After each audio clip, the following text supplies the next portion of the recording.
ずは体を拭いてあげる。レオ、手どけて。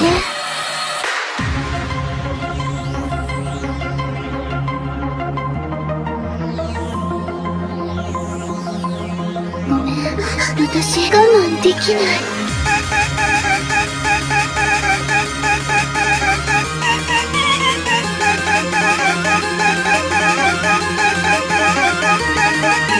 まだ熱があるんじゃないの？まだ熱があるんじゃないの？やっぱり熱があるみたいだね。どうぞ、はい、水込みか。はい。そう思ってここへ来る途中買ってきたから。ちょっと待って。私とキスするの？いや、私とキスするの？いや、違うの。私の風邪、前に移ったら大変だから。そうだよね。風邪なんだから、エッチなことするなんて、ダメだよね。ごめん。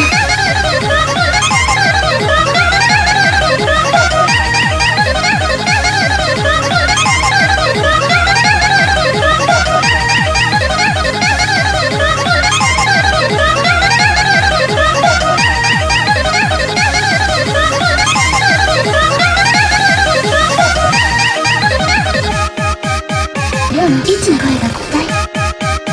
前にいっぱい触ってほしい。もう止まらないよ。いいね。ダメと言っても止めないって。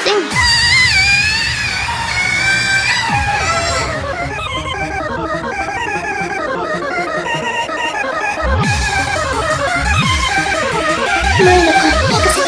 私だけで許すね。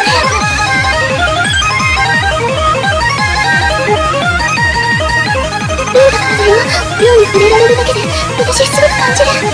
前に